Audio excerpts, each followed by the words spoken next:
Hi, Vinod. Thank you for doing this. For our audience in India, which are largely entrepreneurs or going to be entrepreneurs, I don't want to introduce you. Maybe you can tell us a little bit about your life. Your story is very well known, so I don't have to rehash it for them.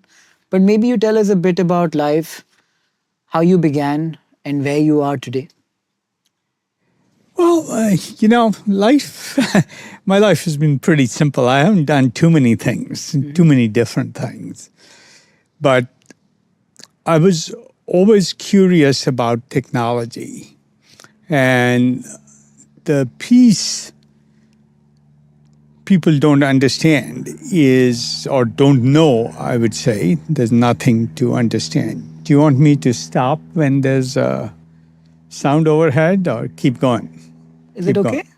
Yeah, it's okay. Okay. Makes it more natural. Okay. Yeah, sometimes people do and sometimes people don't. Right. Do you do a lot of these interviews? I do a fair number. Yeah. Yeah. When I was 16, I'd go from Delhi cantonment where I lived to Old Delhi to rent old magazines. That's how you got access to information. There was no place to go to get access to magazines or others unless you could afford to buy them, and we couldn't. But I used to get old issues of technology magazines, especially the Electronic Engineering Times, to see what was going on. And I read about Andy Grove as a Hungarian immigrant coming and starting a company here. And that's what fascinated me and got me interested in why can't I start a technology company? I had very little interest and still have very little interest in business. I do it because it needs to be done, but I mostly am interested in technology and the impact it can have. So I got enamored by this guy. And all I knew about Hungary was they had great stamps. So if you collected stamps, back then you always wanted Hungarian stamps. But I followed his story. Why did you want Hungarian stamps? Oh, I used to collect stamps as a kid. There wasn't like 16 things to do. There was no internet. There was no libraries you had access to. There was not a lot of magazines. There wasn't much to read or get information from. So you had hobbies like stamp collecting or coin collecting, or I couldn't afford vintage car collecting, which some people did, but I worked on cars like that. But so there wasn't a whole lot to do. And I used to read these magazines by renting them. And usually when the magazine got old in an area, like in the US, they got shipped and you could rent them. So that's what fascinated me could be done. I didn't know anybody in business. I didn't have anybody I knew who was actually in business. So I didn't know what that was like. Neither family nor otherwise. So you did engineering at IIT and then came to the US for your master's at Carnegie Mellon in biomedical engineering and then business in Stanford. Which part of this academic career formed you or shaped you today? I would say every step was about a particular goal. Engineering at IIT was because I was interested in technology, and electrical engineering seemed pretty damn interesting. There was nothing called computer science back then. I joined IIT in 1971. So that was interesting. And then I got curious about biomedical engineering. There wasn't really such a discipline. We did some projects in India in biomedical engineering, but there was no biomedical engineering department anywhere in India. And I got involved with a professor there, Professor Guha, and we did some things between IIT Delhi and All India Institute of Medical Sciences. I was curious, and then I just said, well, master's in biomedical engineering would be cool.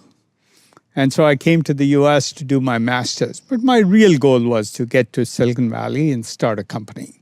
Right. And the MBA was a necessity just to get to Silicon Valley. Right. So I have an agenda for today, Vinod.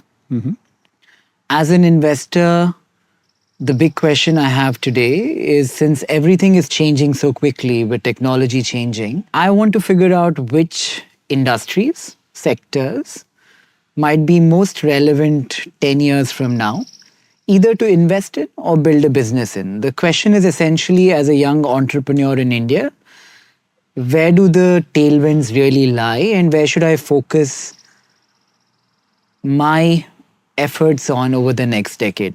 So a lot of what I'm going to talk to you about today will kind of like focus on that. And from all that I've watched in your interviews and from the few times I've spoken to you via that common pledge community we are part of, you seem like a very certain person. Certainty has been an element of most interviews I've watched, say 10 years ago, 5 years ago, or even today. You take the contrarian opinion in a very certain manner. To me, I feel like certainty is not necessarily a good thing, but it's the innate human conditioning. Do you see yourself like that, as somebody who believes in something and makes up his mind and sticks to it? I would say no. I would say, well, you know this. When you built your company, think about how much did you know about where you would end up? Nothing. Nothing. That's true most of the time. Did you even know the space you were in was a valuable space to start a company in? You probably did have some hunch of that. So I like to say my fundamental belief in life is people have personalities and they choose to either reinforce that or go beyond that. And there's two ways. One is you don't want to fail, which fundamentally means you don't want to take risks, which fundamentally means you're not going to do anything new. And that's a perfectly reasonable thing to do, and people get comfort in that certainty. That certainty is of very little value to me. What I like is a shot at doing the impossible. And I like to say, skeptics never did the impossible. Think about it. If you're a skeptic, you're always finding reasons why something won't work. And if you're starting your company, and if you paid attention to all the things you didn't know, or didn't know you didn't know, you wouldn't start the company. And where would you be? You'd have a steady job in some corporation, and it's fine. It's a perfectly respectable thing to do. But you wouldn't be creating anything new. Would you say a skeptic and a contrarian investor have a lot in common? A contrarian is skeptical about the incumbent norms of the day? I would say no. Skeptics, to me, are always saying why things can't be done. Entrepreneurs, investors is a whole different thing. I don't really think of myself as an investor. Are always saying, what if something was possible? And in the technology world, it's particularly important because I'm never certain, but I know what technology makes possible quite well. I can make reasonable guesses at what the world could be. And then you work to make that world happen. If you happen to make it happen, it'll be successful, whether you're an entrepreneur or an investor. And I always think about my life that way. Like if something's possible, I want to make it happen. Electric cars were always possible. You knew you could put a battery and a motor in a car instead of a gasoline engine or a diesel engine. But nobody in the automotive business was going to do it. And if they did, they made half-hearted, poor attempts. General Motors spent billions of dollars trying to do a half-assed job at an electric vehicle, EV1, EV2. Toyota did the low-risk approach of adding a hybrid engine. You don't create the different world that way. You increment it. And there is a world of incremental innovation and lots to do there. But people who want to be in the safe domain do that. Elon Musk created an electric vehicle, almost went bankrupt a few times in doing it, but he followed his belief there and then made the world happen. I don't believe if we'd have electric cars dominant today, be 25% of all car sales in California today, if Elon hadn't made that world happen. So every expert in every large automotive company or every McKinsey study would say the opposite of what actually happened. And it's sort of this, if it's possible, you have to make it happen. It doesn't matter whether you're talking about cars or rockets or the internet. The telco companies, AT&T and all those people, had such naive ideas about what the internet should be. They told me in 1996 when we started Juniper, they would never adapt TCP/IP. Mm-hmm. And I do believe if Pradeep Sindhu and I hadn't started Juniper, there would be no TCP/IP in the public internet. Because Cisco was not going to develop anything, and any of the traditional telco suppliers did the simple thing of listening to their customers, which is a good habit if you're trying to be incremental, a really bad thing if you're trying to be revolutionary. For everybody who doesn't know you, Vinod, if I were to describe you in like 60 seconds, I would say a very precocious, academically gifted Indian boy who went to IIT Delhi, came into the US, picked two other friends and started Sun Microsystems, and then picked a great bet after the liquidity event of selling Sun or part of it in picking TCP/IP over the ATM protocol of the time. And then ever since then, you're more the kind of investor who's betting on edge cases, who's probably taking 100 bets, knowing 95 will fail, but the 5 will give you exponential returns. Is that a good way to describe you? I don't think so. Okay. That's not how I think of myself. I think no matter what your environment you're in. Mm-hmm. Now, what's key is I got sparked by reading a single article about Andy Grove starting Intel in Silicon Valley. Mm-hmm. And that must have been 1970 or somewhere around then. Mm-hmm.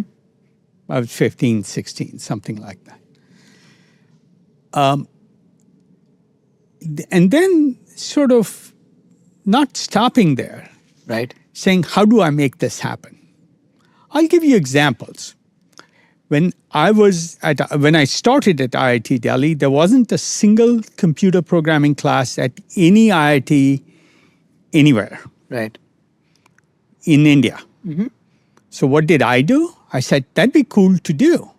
Mm. So we started a computer programming club and started the first real class in programming at any IIT as a hobby club in IIT Delhi. There was 4 of us, and we sort of made that happen. Mm-hmm. I was talking about biomedical engineering. What happened? I got curious about, as an electrical engineer, the electrical phenomena in the human body. The heart, the brain, the nervous system. And so we literally started with 3 or 4 of us the biomedical engineering program at IIT Delhi. Right. It wasn't an official sanctioned thing. And you say to people at 16 or 17, you can make programs, new programs happen at IIT Delhi as a student, or new programming happen. It's not what people imagine possible. But I just sort of had this tendency to not accept the things as they were. So I think if I were to characterize myself, if I thought something should happen, whether it's starting a company in Silicon Valley or starting a biomedical engineering program or the first ever computer programming class in any IIT, you just sort of worked at making that happen and be clever about how to make it happen, not say, the usual thing people would say is they should start a computer programming class. Well, who's they? Either you do it or you don't, and make it happen. And it's no different. That was a microcosm of what Elon Musk said. They should be electric vehicles, and I'll create them because they, which is General Motors and Ford and Volkswagen, aren't going to make that. So it's this characteristic of imagining what's possible, especially technologically, and then just making them happen. Sun was the same way. My first startup before Sun, Daisy Systems, was the same way. And there were, so you take on, imagine the possible and try and make it happen. And don't give up when it fails, even in a single journey. And, 5 things could have failed at any one of these efforts. Definitely at Sun or others. But never gave up. I wanted to come to Silicon Valley. Stanford rejected me twice, said no to admitting me. And I always found a way to keep at it. So persistence, sort of passion for a vision, and then persistence through being kicked in the shins many, many times. You don't give up on that. To what end, Vinod? Because it's your passion. Right. Right? And I think the most important thing in life is a passion for a vision to make it happen, and then the persistence to make it happen as you go through the ups and downs. And frankly, also being smart about how you approach it, what teams you assemble. Do you think that's the point of life today? Well, everybody should have a different point in life. Right. If I'm a great artist, my point in life may be just great painting. Right. And if I'm a great artist, my point may be great paintings I love, or it could be great paintings that go for great prices at the New York art auction. I believe those are not the genuine artists. The artist who paints for themselves is the genuine artist. It's whatever mission you set for your life. Right. And I think most happiness and most troubles and travails come from pursuing a mission. That's a great way to describe it. If you can tell me today at 70, Vinod, what is your passion? What are you looking forward to in life? Oh, I expect in the next 20 years at age 70, if I'm healthy, because that's the one thing nobody controls, I expect I will affect more change in the world in the next 15, 20 years than I've done in the last 50 years of my life. That's very simply the goal. And it'll be to make certain things happen that I'm passionate about. And why is that the goal? To affect change in the world? Is it posterity? No. I believe when you die, you die. Yeah. And I'll be buried under some tree and my ashes sprinkled somewhere. Or Logically, that would mean that you have to improve the qualitative nature of life today versus worry about the change you create. Well, I think the question to ask, and the question I say, is let's say 25 years from now, age 95, my father lived to age 95, so that's a good metric. If I'm lying on my deathbed, what do I wish I'd spent the last 25 years on? Almost certainly it won't be, I wish I made more money. Almost certainly it wouldn't be, I wish I played more golf or went sailing or spent more time at resorts. None of that, I think, will matter to me. Yeah. So, or I owned another house. Do you suspect it would be the change you brought in the world? I think it'll be how satisfied my brain is with what it was able to do and how I utilize my brain. I think a lot of people, when asked the same question on their deathbed, they tend to say things like, I wish I spent more time with my friends. I wish I loved more. I wish I was more myself and didn't have to put on a mask or a projection. And So that's really important. So by far, I still always prioritize family over work. I know your family. Yeah, you met them, Yeah. yes, at the Giving Pledge. Yeah. Nobody would say, I don't spend enough time there. And I love spending time with my dogs. In fact, so I do prioritize that thing. But I can't impose my time on my kids. So how much time I spend is more constrained by them, not by me. And I'm very close to all my kids. So yes, it's what matters to you. Family definitely is right at the top. But going drinking with buddies, that's just, I don't like drinking anymore. Maybe Did you ever? No, I never did. But, I didn't mind going out for a beer. I don't do that anymore. What I really enjoy is whatever time I can spend with family and helping the people I care about in any way. But that's more constrained by their time, not by my time. And then it's use my brain to solve hard problems that nobody else will work on. So it's additionality in that sense. If I can work on things, look, I'm almost certain Commonwealth fusion wouldn't have started. And the world needs fusion. And yes, that's a good thing to do. But it's also like selfish for me because it's a hard problem. And the hardness is what I love solving for. Why is that, Vinod? Why do you like a harder problem? Why do people like climbing Mount Everest instead of a smaller mountain? Ego. So few can do it. So I did it. It's a big deal. Well, so you could call it that. Yeah. I like things that will have a large impact. So in that sense, it's legacy, but I do it in a way where I'm not the entrepreneur building Commonwealth Fusion. Sam Altman's building OpenAI. Right. There's entrepreneur building public transit. But the world needs all these things.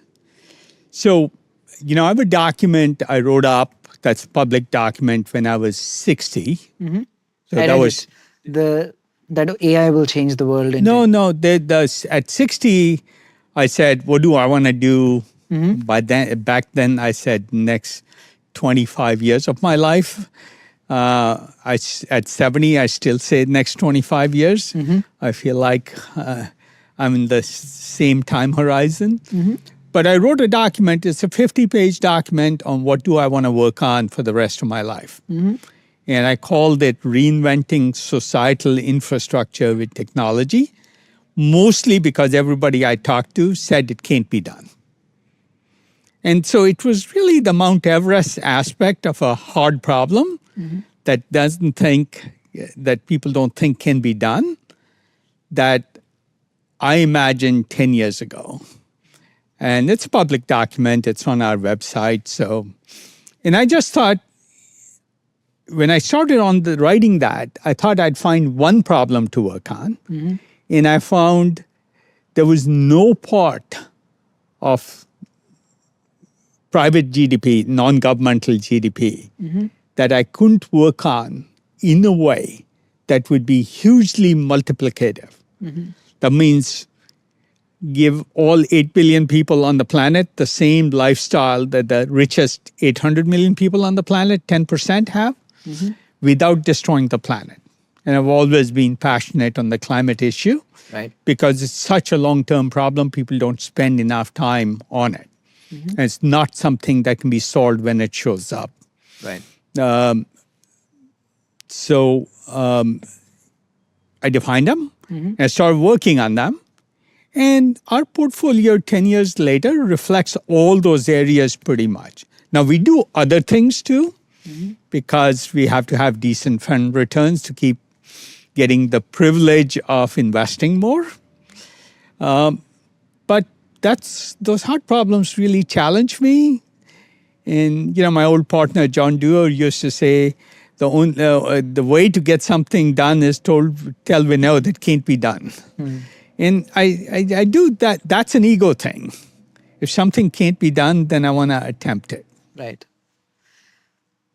In your many successful pursuits as an entrepreneur, has the technology element of it or the ability to sell an idea element of it, what has been more valuable to you? I think I always first focus on what technology makes possible. So one of my goals in my lifetime is to eliminate most cars in most cities. So if we put a 25-year metric on that, by 2050, we should be able to eliminate that. Now, there isn't another person in the world who told me that's reasonable. I'm pretty sure it not only can be done, but it will be done. Will it be directly proportional to the density of population in cities? No, I think most transit should be public transit. So in a tier 3, 4, 5 town with a scarce population of, say, I'm making a case for urbanization turning around, de-urbanization almost. Say instead of millions of people crowding around one city center, you have smaller cities, fewer people, far spread out. Does public transportation work from that lens? Yes, for the following reason. And this is what I mean by these are conceived as hard hard problems, but if you're clever, you can solve them. In fact, you're exactly right. That's the model for India. So in the year 2000, I wrote a blog. They weren't called blogs then, called The Bicycle Commute Economy for India. And essentially, I speculated instead of having everybody from the villages migrate to the major cities and having huge cities like we are starting to have, there should be a city-like aggregation of people. So you get economies of scale within a bicycle commute of the hometown or the home village of every person. All 1.5 billion people in India. But it was less than 1.5 billion back then. And I figured there'd be 3,000 major cities. There's 700 districts in India. So the idea that there was sort of an aggregation of a million or 2 million people in each side as the optimal size of a city, where it's still small and personal and within a bicycle commute, but people aren't moving from Bihar to Mumbai and not able to go see their family very often, which leads to social isolation, broken up families, drinking, all that other stuff. Do you think AI is bad for big cities and good for smaller cities, the model you're explaining? I think AI is good either way. And we can come back to it. I watched your interview of the utopian and dystopian scenarios where you made a very utopian case for it. Yes, I did. But, it was around 2000 that I wrote this piece called The Bicycle Commute Economy. It might even be on our website still. And it was specifically for how India was discussing how to set up the telecommunications network, where to set up they were mostly thinking landlines then, not cell phones. But my point is that is a good aggregation, but policy will determine that, not technology. And then technology will serve that scenario. I did believe with the right telecommunications infrastructure and good communications, you could enable that model to work without needing to move to a big city, because a lot could be done locally. And today believe that technology, even more so today, can make that possible and make a lot of the services that weren't available in a small city of 1 million or 2 million people possible today. So really have every person in India be able to live within a bicycle commute. Now, today is a little different, but back then, most of the population was rural. So you had to speculate that most of it will move to cities, as happened in this country and happened in other countries too. Right. Right? China's seen some of this migration with pretty negative consequences of people moving away from their communities. If you were a betting man, would you bet on deurbanization or urbanization in the next decade? I think it will depend in each country on the policies they adapt and the incentive systems they set up. Which do you suspect is a better policy? Oh, deurbanization is clearly a better policy. Right. Yeah, I believe. Right. And if I were to bring it back to our audience, Vinod, assume I'm a 22-year-old boy or girl in India. I want to learn from Vinod, who has done a spectacular job of calling what industries might do well tomorrow. I want help from you in figuring out where I should spend the next 10 or 20 years of my life. Which industry should I work in terms of a job, or which industry should I start a company in? So now you come to a very hard question. If I'm 20, by the time I'm 35, Yeah. the year 2040, the world will be more different from today in 15 years. Well within the lifetime. If you go into medical school and take 5-6 years doing that, you waste half that time. Then the world is today from 1970. So you'd have to look back 55 years, 50 years or more. Why don't you call 5 years for me? I want to learn from you in making my career choice today. So if 10, 15 years are too far ahead to extrapolate, I'm 22 today. Tell me for when I'm 27, 5 years from now. So the answer is the same for both. Right. Sorry, long-winded way. Right. The point I was making is we'll see more change in the next 15 years than we've seen the last 50. And 50 years ago, the world, especially in India, was a very, very different world. In 1970, I never had a TV at home or a telephone at home. Like, even when I left India, I'd never had a telephone or a TV at home. Right. Right? It wasn't something that was in most homes in India, or running water, or very basic things. And that's how different the world will be in 15 years. Almost certainly, with no doubt, there isn't a job where AI won't be able to do 80% of all jobs. So 80% of all jobs, AI will be able to do most of it within the next 3 to 5 years. So now I'm getting really in. So if you look 10 or 15 years out, there's no chance there's a job that humans do that AI can't do almost as well, with some minor exceptions, which I think today I have a hard time saying will happen for sure for regulatory or other reasons, like a heart surgeon or a brain surgeon. But even those, AI will be able to do it better than a human, but regulation may not allow it. Right. But leaving aside those exceptions, the vast majority of jobs will be done will be capable of being done by an AI. And that's what today's 20 or 22-year-old has to take for granted. So what matters? The single most important thing that matters is not specialization in an area.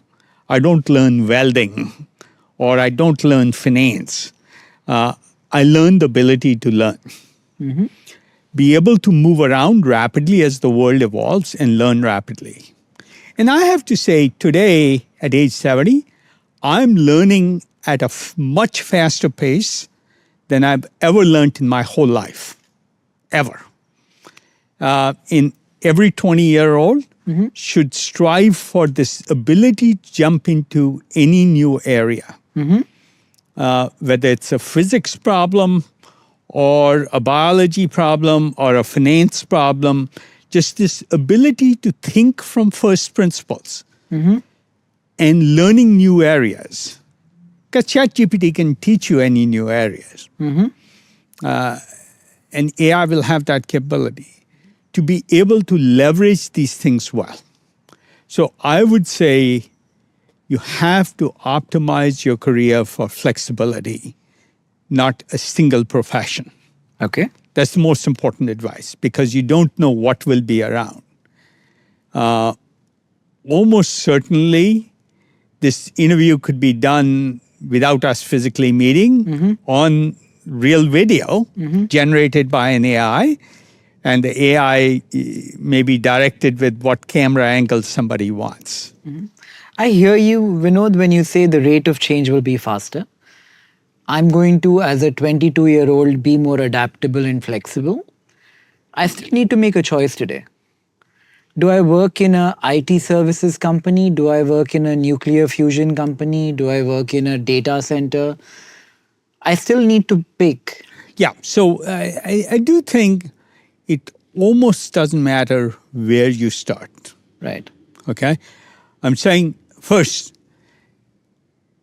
education is going to be valuable to have to learn how to learn, not to be good at one thing like being an accountant or a chartered accountant. Right. That's not going to be important, but that education, the process of learning how to learn, and in fact, one of the best things about computer science isn't that you can programming. Because, Google's gone from 0% AI-generated code to, I think the last claim, 35% of all code being written in Google is being written by an AI. But it's the process of thinking that computer science teaches you really well. And learning architectures and systems and system things. Some of those things are about learning to learn. But you can do it in a number of areas. So it's not just computer science. So I would say there's a wide range of things, but keeping your lens zoomed out for the widest angle is sort of the way to think about how you should go about your career. So you're saying don't be a specialist, be a generalist. Be a generalist, not a specialist. Absolutely. Right. And learn how to be a generalist. Learn how to use AI the best.